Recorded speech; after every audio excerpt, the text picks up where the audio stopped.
interrupted cuts, multiple journals, inclined exit of your bore, face machining in a bore.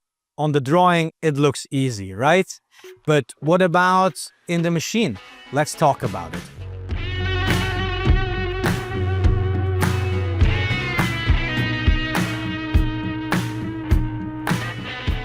Hi, my name is Johnny. I'm Director Sales Tools here at Urma. Everybody knows that sometimes the value designers come up with crazy tolerances, heavy interruptions, specific surfaces, and many more.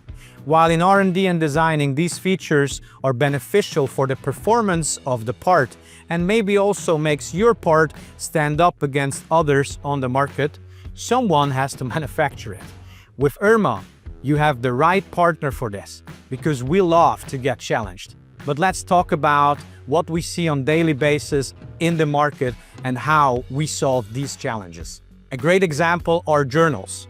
They are needed, for example, in hydraulic valves, in crankcases, also known as liner bores. The challenge here is to achieve very tight concentricities as well as tight bore tolerances and specific surface values, of course. Our go-to solution here is using tools with guide pads.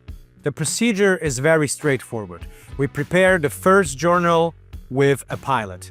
The goal here is to be as short as possible and as stiff as possible, because this will be our reference for the rest of the bores. In a second step, we will enter into the reamed pilot with a guide pad tool. The trick here is to lower drastically the cutting speed while maintaining the same feet per tooth. Once guided on the ceramic guide pads, we are speeding up the cutting speed and machining the rest of the journals. One of the benefits here is that thanks to the multi-edged reamers and the stiff tool body, the wear on the guide pads is minimal. But what about cross bores or even half bores? If we're talking about symmetrical interruptions, means the missing material is the same shape 180 degrees on the other side. In most cases, guide pads are not needed.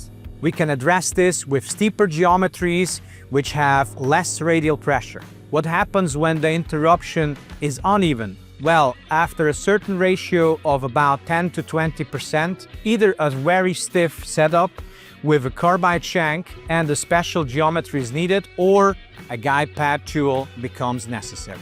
In some parts, a corner radius and/or a face machining in step bores is needed. But is there something I need to consider when using these geometries? Yes, the cutting force increases dramatically when the face is cutting. Due to this, vibrations can occur or the torque gets too high for your machine and your tool. We at Urma take this into consideration and apply, in many cases, the face cut only on every other tooth to reduce the forces. Let your struggle become our challenge. Stay tuned.